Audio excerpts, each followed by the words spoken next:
2014లో వచ్చినటువంటి బతుకమ్మ, తెలంగాణ రాష్ట్రం ఏర్పడ్డ తర్వాత వచ్చినటువంటి మొదటి బతుకమ్మ నుండే నా మీద రిస్ట్రిక్షన్స్ ప్రారంభమైనాయి అధ్యక్ష. పొలిటికల్ పార్టీలో ఒక వ్యక్తిని స్వేచ్ఛను ఎట్లా హరిస్తారని చెప్పడానికే ఎగ్జాంపుల్ చెప్తా ఉన్నాను అధ్యక్ష. అధ్యక్ష, ఇక్కడ పర్సనల్ ఇష్యూస్ మాట్లాడకుండా నేను రూల్ పొజిషనే కోట్ చేసి మాట్లాడతాను అధ్యక్ష. అధ్యక్ష, section 29A of representation of peoples act ఉంటుంది అధ్యక్ష. It is a statutory obligation for political parties to follow democratic norms. అంటే ఒక వ్యక్తి ఒక పార్టీలో చేరాడంటే ఆ వ్యక్తి యొక్క భావజాలాన్ని కానీ, ఆ వ్యక్తి యొక్క భావ ప్రకటన స్వేచ్ఛను కానీ ఆ పొలిటికల్ పార్టీస్ హరించడానికి లేదు అధ్యక్ష. నేను గత 8 సంవత్సరాలుగా ఇండిపెండెంట్గా ఒక వ్యక్తిగా సంస్థను నడుపుతూ చేస్తున్నటువంటి ప్రయత్నాలని అడ్డుకట్ట వేయడానికి మొదటి రోజు నుంచే ప్రయత్నం జరిగింది అధ్యక్ష. కానీ ఎక్కడ కూడా నేను తెలంగాణ బిడ్డలని, తెలంగాణ ప్రజల్ని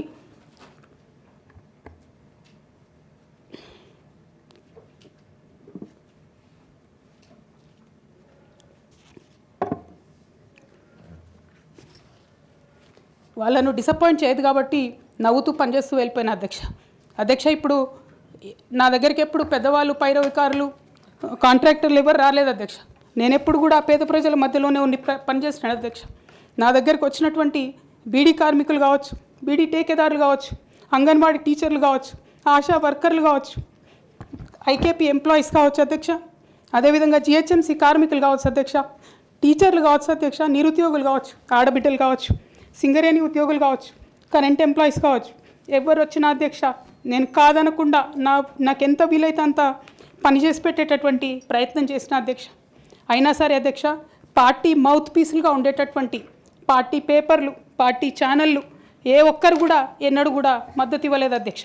అయినా సరే ధైర్యం వదులుకోకుండా మొక్కువని ప్రయత్నంగా నేను ప్రయత్నం చేస్తూనే వెళ్ళాను అధ్యక్ష.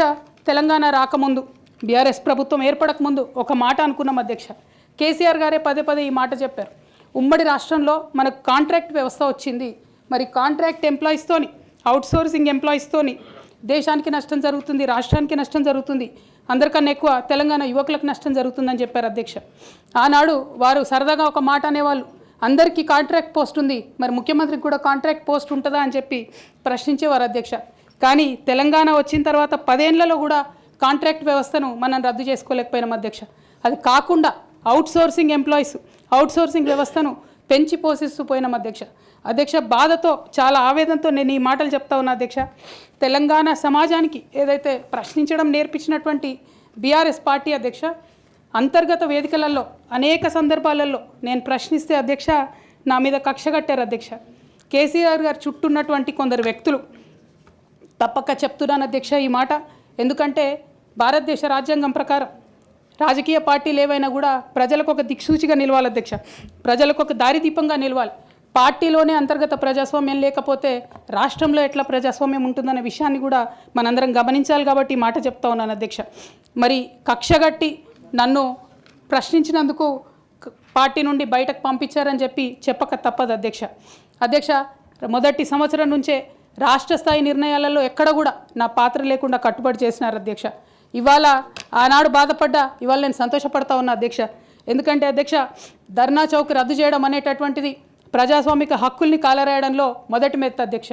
ఆనాడు ఇంటర్నల్గా ఎంత ప్రొటెస్ట్ చేసినా కూడా రాష్ట్రం వచ్చింది, ఇప్పుడు ధర్నాలు ఎందుకు, దరఖాస్తులు లేవు, ధర్నాలు లేవు, అన్ని పనులు చేసి పెడతామని చెప్పుకుంటూ వెళ్ళడం జరిగింది అధ్యక్ష.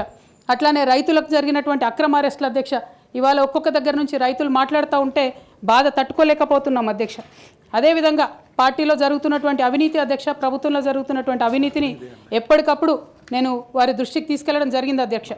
అమరజ్యోతి నుంచి మొదలు పెట్టుకుంటే అధ్యక్ష, అంబేద్కర్ విగ్రహం దగ్గర నుంచి మొదలు పెట్టుకుంటే అధ్యక్ష, సెక్రటేరియట్ నుంచి మొదలు పెట్టుకుంటే అధ్యక్ష, కలెక్టరేట్లలో కూడా తీరని అవినీతి జరిగిన మాట ముమ్మాటికి వాస్తవం అధ్యక్ష.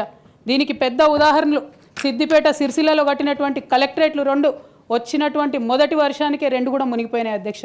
ఆ విజువల్స్ అందరం కూడా మనం చూడడం జరిగింది.